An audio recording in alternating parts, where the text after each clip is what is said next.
All right, Matt. Really wonky, under the radar type of card that we have coming up this weekend. UFC Vegas, number 10 from the promotion's Apex facility in, you guessed it, Las Vegas, Nevada. Matt, they're paying for that $100 million facility, putting on fights like this as we have the Columbia Queen, Sabina Mazo, taking on Justine Kish. Now, a lot of people might be familiar with Sabina Mazo. She's one of those young up-and-comers at women's flyweight. You've got Macy Barber as well, kind of climbing the ranks.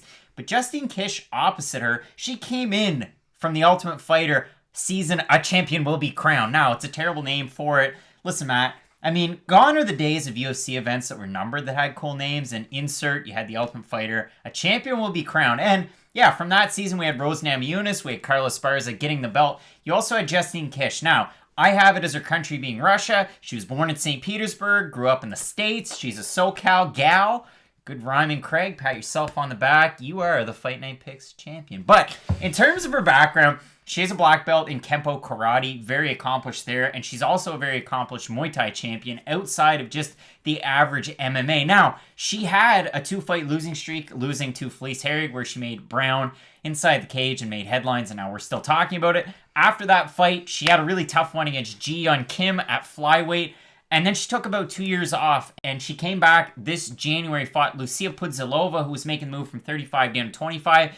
Big win in the comeback for Justine Kish. She was an underdog, slight underdog, but nonetheless an underdog in the return. It made a little bit of sense, but she did look good in that fight. And the one thing that I wanted to focus on here and just kind of briefly touch on was the fact that Daniel Cormier at the start of the fight was really critical of the fact that, listen, her knee at the time kind of looked like Greg Oden's knee. Now, that's a bit of a shout-out to the 2007 NBA draft, but there's a guy named Greg Oden who was supposed to be amazing, but he got a bunch of knee surgeries. So, Justine Kish, off for a really long time. Right knee looks all cut up, looked torn up, this and that. She did have good side-to-side movement in that fight. That was one thing I wanted to focus on because a lot of people, I mean, it's happened to me. You hurt your MCL or you hurt your MCL or your ACL, and you have a tough time trying to make those side-to-side movements, and it's one of those things similar in basketball or any type of sport, but Justine Kish, she had an opportunity to come back, prove the doubters wrong, and she did, and she looked really good in that fight. Won it, all three judges scoring at 30-27. She outstruck her opponent Pudzilova in every single one of those rounds. So that's kind of a complete background on Justine Kish.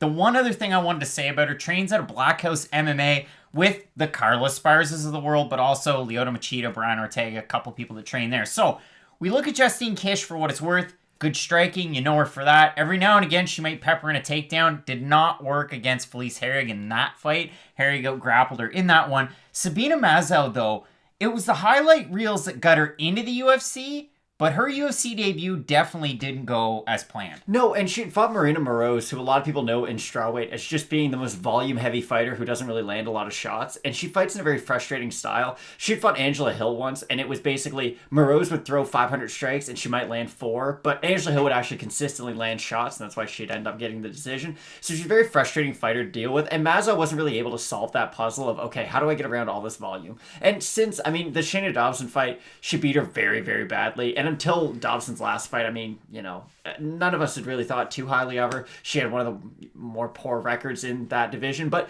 Mazo really built like a 135er coming down, and for Kish, I think her last opponent kind of mirrors Mazo's skill set quite well in Pudzilova, because two people very long, use their kicks, fight on the outside. They don't really want to engage, but the good thing about Mazo is if she does get in close, she does have a good tie clinch. We saw that even in the Aldrich fight.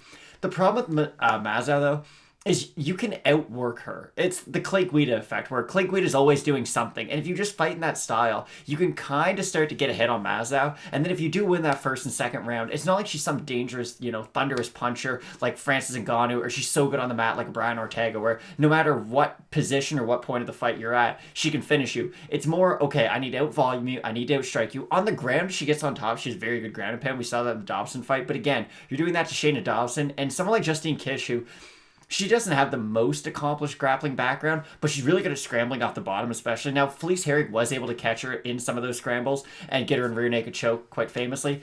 I don't know if Mazo has that level of grappling that she will be able to kind of catch an arm through some obscure scramble. I do think on the ground, though, if Mazo is able to get on top, that'd be the best position for either fighter throughout the fight, just because Mazo's ground and pound is pretty thunderous if she gets into that position.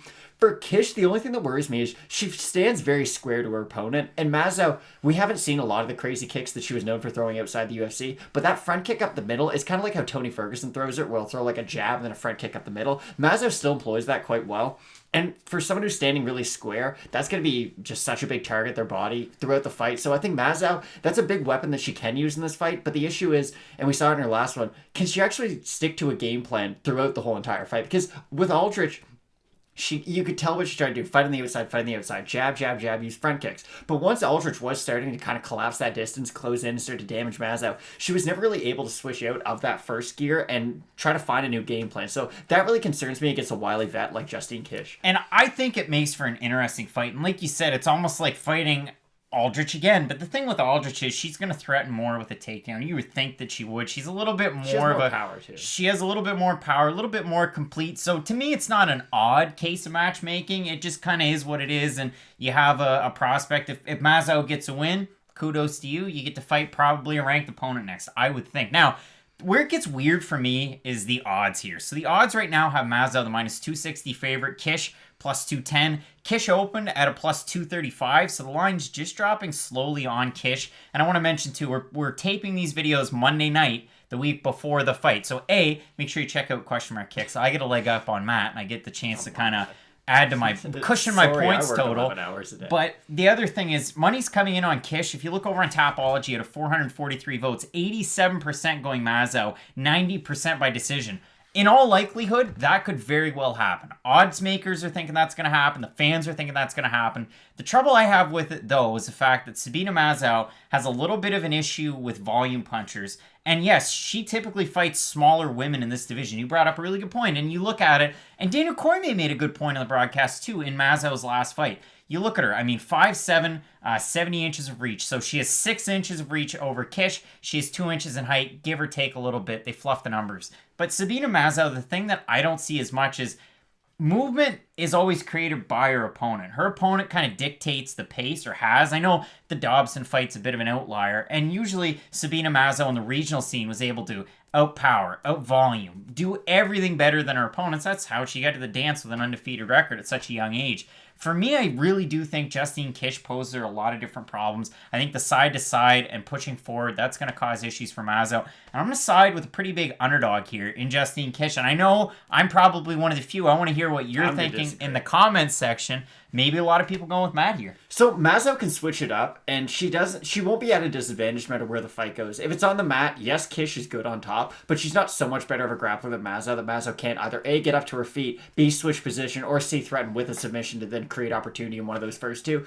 And Kish, it's not like she's this big cardio king. I think cardio is the big problem that Mazo has. I don't think it has to do as much with the volume. I think it has to do with the just overall onslaught of attack. If you don't really throw much at her in the first round and just kind of let her start to find her range, it's not the end of the world if you are Kish, because you can just beat her in the second and third round, probably win a decision. I don't see this being a finish for either one. I am going to side with Mazo just because I do think the range, she's going to be able to keep it throughout all 3 rounds. I think that front kick's going to do quite the number on Kish, and I just don't think Kish will be able to keep up with some of the movement of Mazo.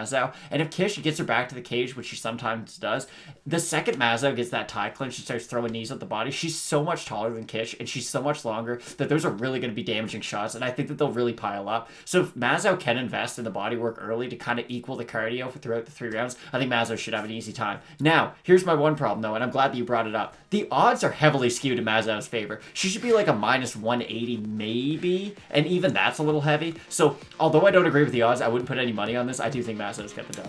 Oh boy, that tie clinch is really good. I gotta say that. Before the video's done, really good tie clinch. I'm really looking forward to this fight. I'm going with Kish. Matt's going with Mazo. Let us know what you're going, or who you're going with in the comments section. We got a lot of picks on this card, including an extended look at our main event between Michelle Waterson and Angela Hill. Keep it locked in with Fight Night Picks, Matt. And as we always say, let's get into it.